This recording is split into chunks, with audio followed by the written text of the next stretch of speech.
you are deserving of happiness. You are deserving of healing. You are deserving of joy. Whatever your dream is, whatever your passion is, work towards it and put God first. God has to be in your life. Wanted to use the skills and the training, hopefully to advocate on behalf of the community. I'm able to say that on Chop It Up. Be prepared to keep it real. Hello and welcome to the Chop It Up podcast, the show that's unfiltered and unapologetic. Each episode will bring you closer to finding your purpose, so be sure to listen all the way through. Now, here's your host, Carmisha Superville.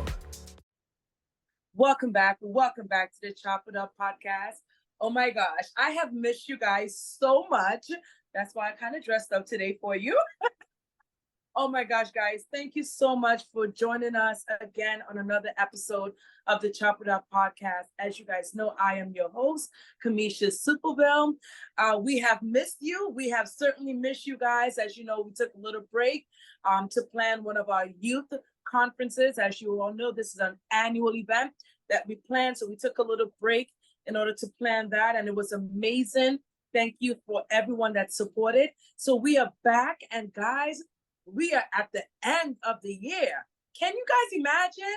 December 2023. So guys, we are so grateful to really share this platform for the last year with you all. We want to thank everyone who have listened, who have joined our community, our Chop It Up family, and to all the guests as well. We want to thank everyone for their support. Guys, this evening we have a great conversation. Today, we're going to be speaking about personal branding as it relates to styling. So how do you style yourself? How do you show up for yourself as we go to these holiday events, holiday parties, right? What does our styling or brand identity say about us, right? And so I have the honor of speaking with an amazing guest. She's also a professional stylist. She's going to provide us and our audience with what and how to dress for any occasion, right? So I'm so happy to introduce our guest tonight, Brenda Gonzalez. She's an author. She's a personal stylist, as I said. She's also a content creator and an amazing entrepreneur. And guys, I'm so excited for this conversation tonight because Brenda, she is really someone that I admire. She is all about women empowerment. And I think this led her to really create a brand where she can say, you know what, I want to style women. I want to help women tell their stories through clothing, right? So guys, welcome our guest, Brenda Gonzalez. How are you? How you doing? Welcome. Good, thank you. That's such a warm welcome. Thank you so much, Carmisha. You did it so well with so much enthusiasm. I'm so happy to be here. I am so happy to have you. Thank you as well. You know, I had to come dressed right for you because I don't want you to criticize me. I see it. You're dressed to the gods, ready for the holidays. I love it. Yes, thank you so much. So Brenda, I spoke a little bit about kind of like, you know, what you are, but I would like for you to tell the listeners what got you into this, you know, onto this journey. Like, who was the Brenda from 5-6 years ago? How did you become a personal stylist? Okay, sure. I'm happy to be sharing that with the listeners. So personal styling is actually my second career. So I've lived a whole life to this point, and I take styling very personally for that reason. So before I became a personal stylist, which is 5 years ago at this point, it's going on my 5th year in business. I was, somebody's wife. I'm divorced now. I had a 15-year career in insurance. I was doing all the things that I was supposed to do for other people. I, was, trying to be the superstar wife, the superstar mom, the superstar employee. I was, growing up in the ladder at the job. And I found that I really wasn't happy there. Like, it wasn't my calling. I had went to FIT in my 20s. I like to tell my age because people don't believe me, but I'm 36 years old. So I'm older than I look. And I lived a lot of life to this point. I want to be able to share that. So, I was doing all the things that I was quote unquote supposed to do, but I was not happy. I was not happy because, the relationship I was in, I didn't really want to be there. per se. I ended up getting divorced. I ended up finding myself after that point, and I ended up landing right back where I started, which is my passion for fashion. So I talk a lot about, my childhood and my college years and the point that I'm at. And my book, it's called Style by Independence. It is a #1 best-selling book. It came out on Black Friday. It's a #1 best-selling book. And it talks about my journey to this point and how seriously I take fashion, because it helped me find me. It helped me reconnect with who I am as a person. It helped me feel like I have clarity and I have some control in the world. Like, we can't control a lot of things in the world. We can control how we show up for ourselves. We can control what we put on our bodies, regardless of that body type is, whether you are slim, whether you're, a plus size woman, whether you have a conservative style, whether you have, a more is more mentality. Every woman deserves to feel beautiful, whether you're 25, 35, 55, 65. Every woman deserves to feel beautiful.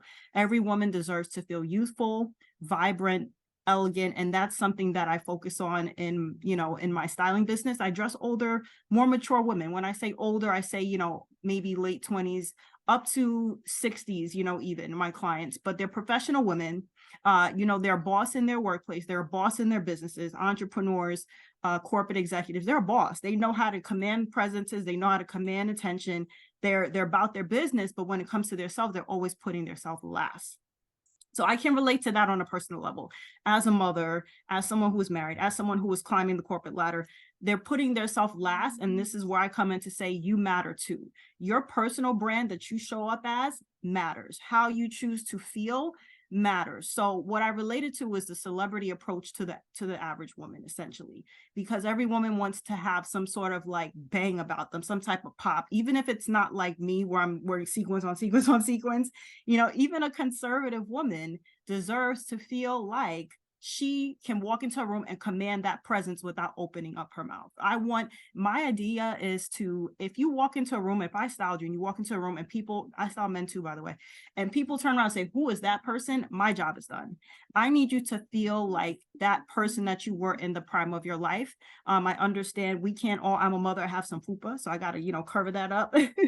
I got to cover up that area. We all have our little problem areas, but there's ways to translate that feeling into clothes and to making sure what you're wearing and how you show up for yourself matches who you are in the inside. You're not just wearing clothes because it matches, it's comfortable. I'm just going to grab whatever, and put it on. I want you to feel alive in the things that you wear.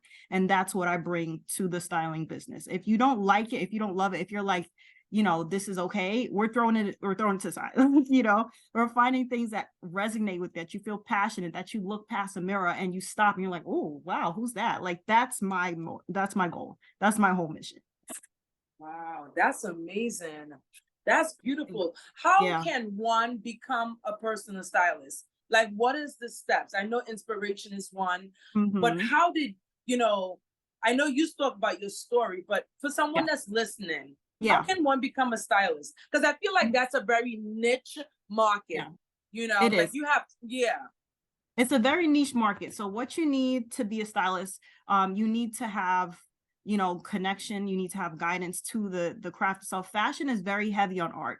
If you love art, if you love piecing things together in a way that is creative, in a way that, maybe is not ordinary. I'm not talking about you pulling a 2-piece set together that's already together. I'm talking about you having an imagination. You need to have an imagination of what goes with what. You need to be willing to take risks.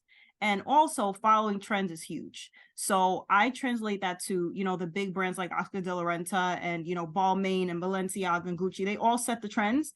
But if you can't, everybody can't be Gucci, Balenciaga. If you can, that's amazing. Shop that. But then, there's two sides to this. Not every high-end look head to toe is fashionable. And it doesn't always cost a lot of money to be fashionable. So you have to have an imagination. You have to learn how to translate trends to an individual. You can style yourself, that's amazing, but you're a stylist when you can style other people. You're a stylist when you can see the vision from the other person and say, this is what I think that you could wear, and they love it. That's the thing. Like, you have a business when people love your work and when people can resonate with how you dress them and feel like you've made a difference in their life.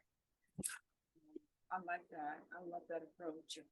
All right. So thank you for that. Let me ask you, I was kind of, researching, your work and so forth.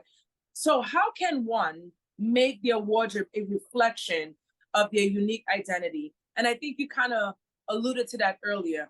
How can someone make their wardrobe a reflection of their unique identity? I really like that.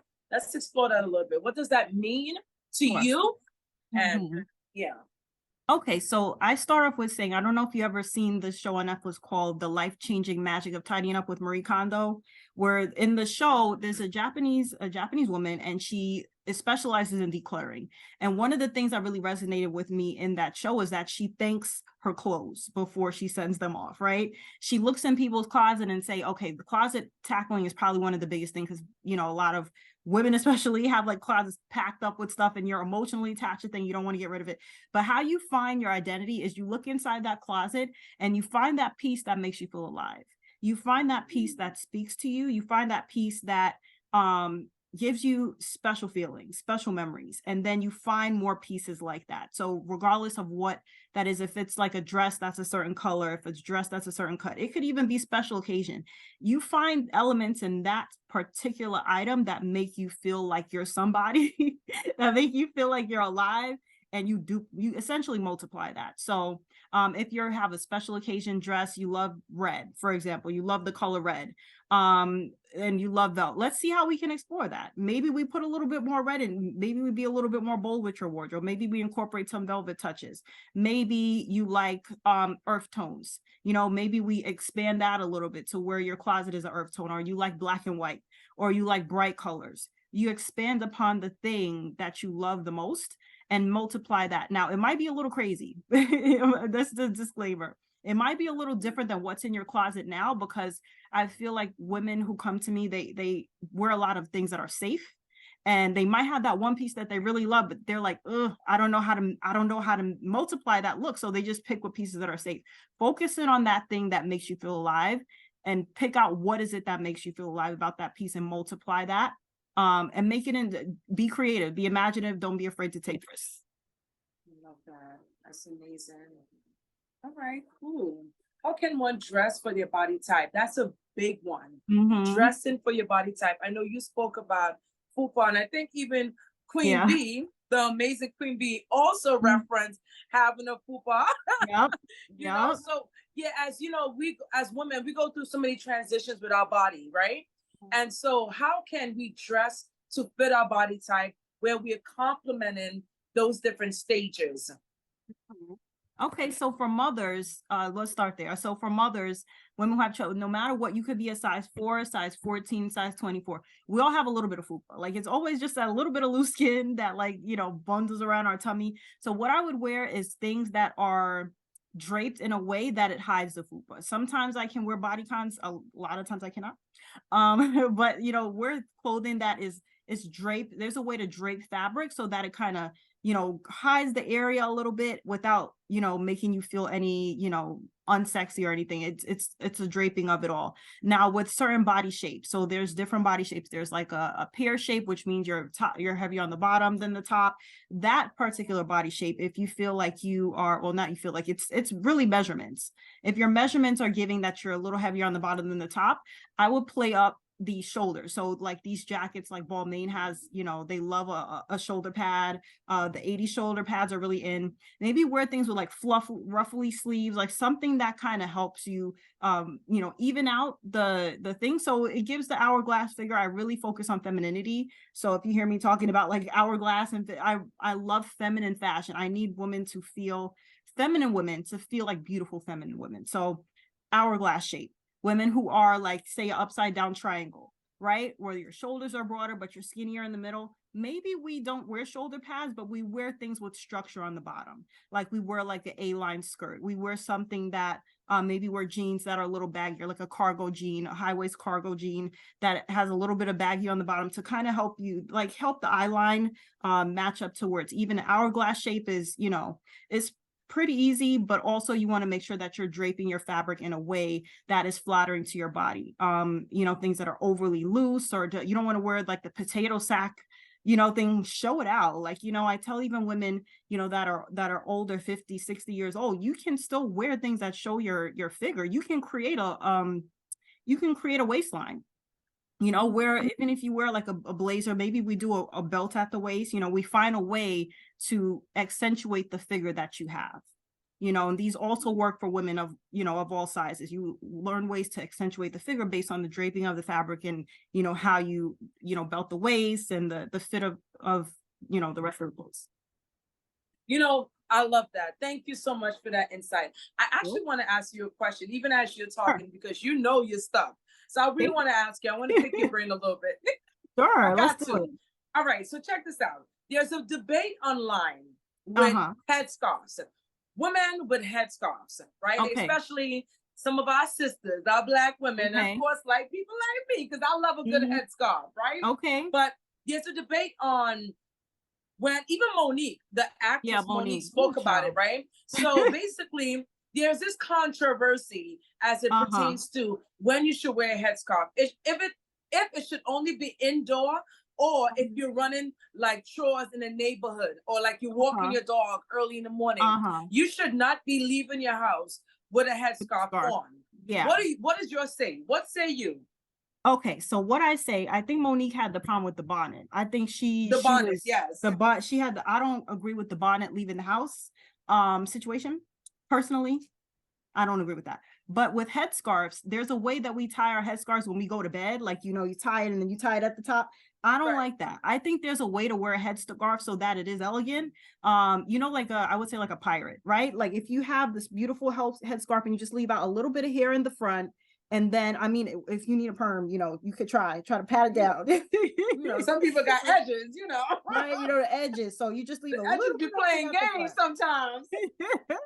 Right, the edges don't be wanting to cooperate, but just leave a little bit open at the top, the silk headscarf, and you kind of tie it like a pirate, and then you're good. But it's the whole thing where the headscarf is tied up tight and it's clear that you just roll out of bed. Like, I don't agree with that. There's ways to make headscarves fashionable. So you're probably one of those, like, you would never catch you or me with the leggings in the airport. Like, what are your take on leggings at the airport? No way. Well, leggings. Oh yeah, I love a legging. Okay. But I need to be comfortable when I'm running around the airport. But like the headscarf with the top on the bottom and the bonnet, I can't do it. Right. I can't do it. What about flip-flops at the airport? I wouldn't wear flip-flops for me because I'm clumsy. That's why. And when I'm running with my bags, I might fall. But that's my personal preference. As far as other people wearing flip-flops, I don't know. I don't know. I don't have any feelings. Okay. So all right. So give us some do's and don'ts when it comes to fashion for the holidays, or even as we transition into the new year. Yeah. What are some quick do's and don'ts? Okay. So what you do want to wear is, I know we're in New York and we wear a lot of black, but what I would do, if you're wearing all black, make sure that you have some color in your handbag or in your shoes, right? Ooh. So if you have like a snake skin, because that's really in for this season, a snake skin or a leopard, or, you know, what other animal you want to show off, just try to add some color. That's a do. What you don't want to do is mix color tones. Let me explain. So if you have a pastel shirt and your pants are winter green, like forest green, that's a no, because you need to make sure you coordinate color tones. If your color scheme is like jewel tones, like you have on a jewel tone, you know, it's a must. You have on, you know, a nude top, right? Mix the same color scheme together and stay away from colors that clash. And you know that they clash because it's a different season. You know, it's a different season. So try to stay in the same color palette. Those are one do, one don't. Wow, I like that. Okay. That leads me to ask about how can one unleash their creativity and redefine style goals for the upcoming year? As we talk about the new year, how can one unleash their creativity and really kind of like jazzy up their style a little bit? Okay, so that's the easy one. I actually do have a masterclass. It is free, coming up on December 21st, where I do talk about, you know, creating your style for the 2024 year. We do actually walk through this, what I'm about to tell you. So how you unleash your creativity. So I would say, this is a little cliche, but celebrity stylists, they have a handle on the trends. They have a handle on what's coming up. They have a handle on the fashion shows. And fashion, we're always like, what we see now is something that happened like a year or two ago. So they have a handle to all these insights and all these shows and things to see what's coming up next. What I would do is go through magazines, and we're going to do this in my masterclass, and try to figure out, kind of like what we talked about earlier, where you find that thing in your closet that brings you joy. See which of these celebrity styles kind of has elements that you can identify with, that resonates with you, and make a collage. Make like you could do a Pinterest board, you can cut it out and put it on your vision board. Make a collage of styles that really speak to you, and then put it somewhere where you can see it. Like for me, I will put it on the back of my closet door, put it somewhere where you can see it. So that way, when you go into the new year, the next time you go to the store, every time you leave your house, you have this image in your mind of what you want to do to redefine yourself. Now, again, it might be a little scary because you're doing things that you haven't done before, but you have to take risk in order to get the reward, right? No risk, no reward. So you're going to do a thing where you're going to push yourself a little bit. You know, create your style board, your Pinterest board, reference it every time you go shopping. Try to find at least one thing every month that fits that vision. Buy it and wear it. Don't be scared. Wear it and wear it with confidence. And you'll see as time goes on, you'll start to change. Your mind will start to change. You won't be as scared as taking risks as you have been before. I love that. You know, Brenda, thank you for that information. And You're those welcome. suggestions are so on point. You know, as I even think about, you know, having you on and hearing how you're going through the styling journey, what would you say? Because there's still some folks or some listeners that might say, well, I don't really need a stylist. I got this. I can do this on my own. Or maybe I cannot afford a stylist. What would you say for those folks that might be, you know, deciding on, should I or should I not invest in a personal stylist? Okay. Well, styling is something that you have to make a decision. You have to make a commitment to, because I can say when I do style my clients and they listen and they take the advice, they're way better off. I don't want you to be hesitant to where you're like, oh, I don't know. And then I give you the advice and you're like, I'm not ready. You go backward. So it's definitely something you have to make a commitment to change, because it is a life change.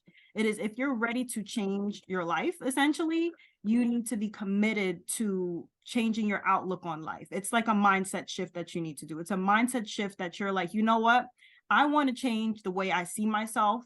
I feel like I can do better, because the clients, it's not that anything is wrong. The clients that I work with and the women that find me, it's not that anything is wrong or they're like, you know, dressed bad or like, you know, but they want to do better. They've made a commitment to their self to do better for the new year. They made a commitment to their self to do better going forward, and they feel like the way they present themselves and the way that people perceive them could be better. It could be different. Like, I'll give you an example, right? I'm a stylist, so I know how to put myself together, but I'll give you an example. I started a new job, and a while ago, when I was like, you know, I freshly graduated, and I was in an area where it was women that were a lot older than me, and I felt really intimidated by that environment, because I'm used to dressing like how I want to dress. Like, you know, I don't want to say club attire, but, you know, I wasn't really familiar with the professional aspect of the workplace. So what I started to do is I started to wear blazers every day.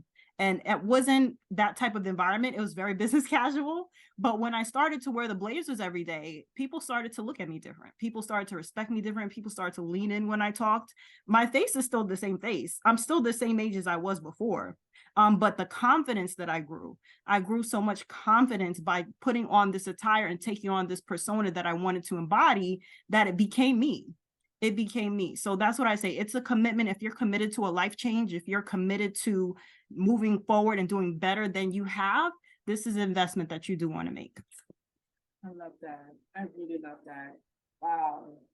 All right. So Brenda, as we close off, because some of the nuggets you are sharing is just amazing, and I know it's going to impact a lot of folks. Let's talk a little bit about, you know, branding. You know, we are in the space of working women, right? Entrepreneurs.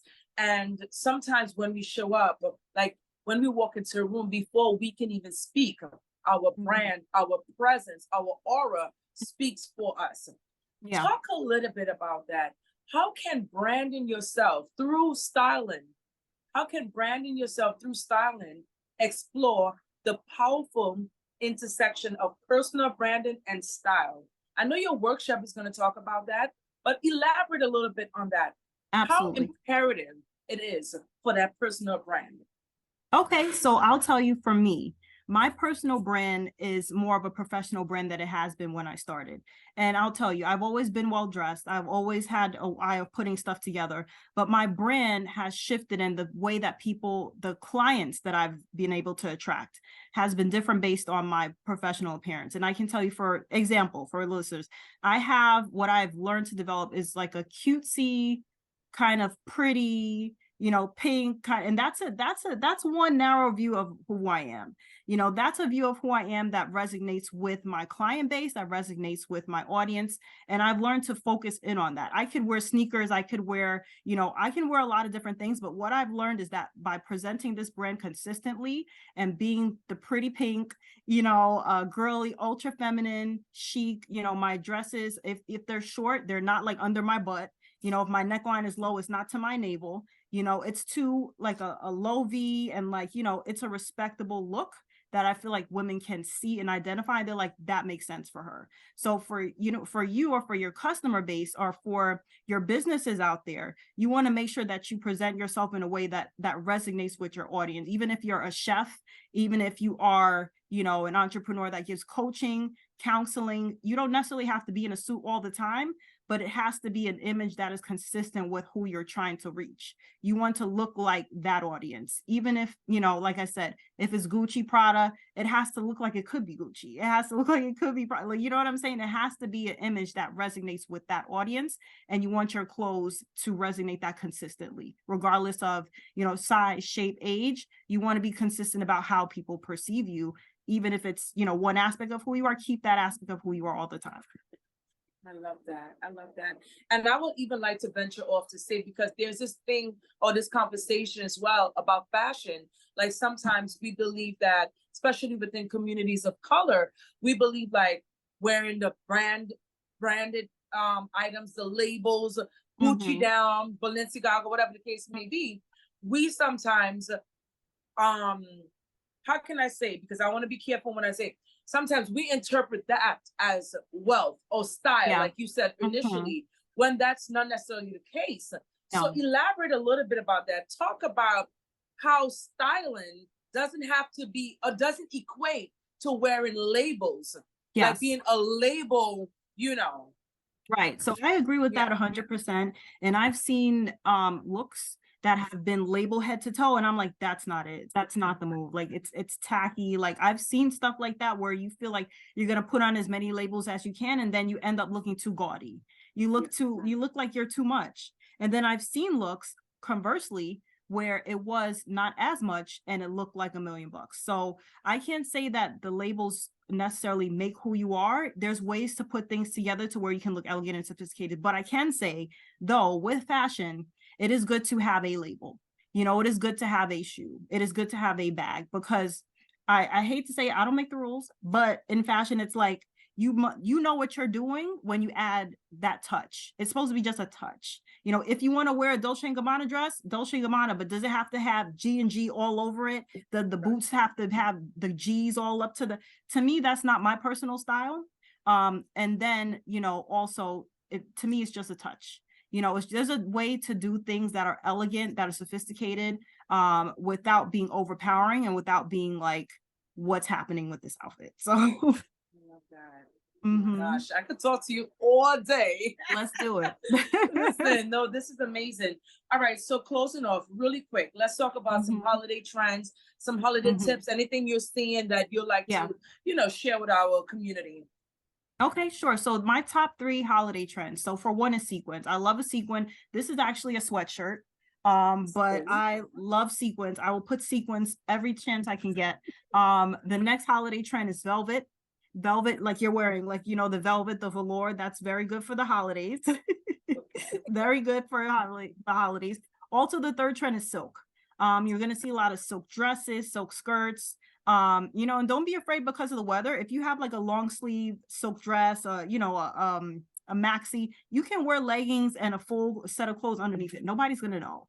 You can wear, if you wear like the even like a midi, a midi where it's like mid calf, and you wear a thigh high boot, you can still be warm wearing the silk in the winter time. So those are my 3 trends: sequins, velvet, and silk. Love that. My goodness. My friend Brenda Gonzalez, Thank you so much for all of your expertise. Thank you for being here with us and just providing us with so much insight.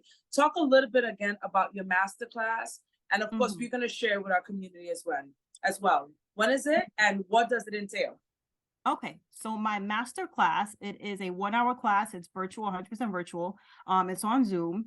And essentially, there's 3 things that we cover in the master class. I want to read you exactly what it says. But first thing we cover is how to create your style board for 2024. So it covers a little bit what I talk about, like the Pinterest board. We learn how to set it up so that you can find inspiration, branding yourself with style. How you can learn to focus in on that thing that makes you and expand upon that and make it have that celebrity quality. And then it covers dressing for your body type. So how you can incorporate all these things, make it for you, personalize it to your body type, and really stand out and make it. Awesome. And for our listeners who may not necessarily see us, but maybe listening, how can folks find you online on social? Sure. How can they find you? Yes. So my website is styleby.net. My Instagram is connected to that. I'm styleby on Instagram, which is IMSTYLEDBYB. I'm also the same thing on TikTok, and on LinkedIn it is I think it's Brenda G, personal stylist Brenda G. It's on my my website, styleby.net. And my masterclass is December 21st. You can sign up on my website as well. Awesome. Thank you so much, my love, for doing this. Brenda No Gonzalez, problem. Thank you. author. You're welcome. Author, personal stylist, content creator, and entrepreneur. It's a pleasure having you here. Thank you. Happy holidays. Thank you. Happy holidays. Happy holidays to your listeners as well. Thank you. All right, you guys, you hear it first. So we will see you on the next episode of the Chop It Up podcast. Make sure you like, subscribe, and definitely share this episode with your friends and family. Bye, you guys.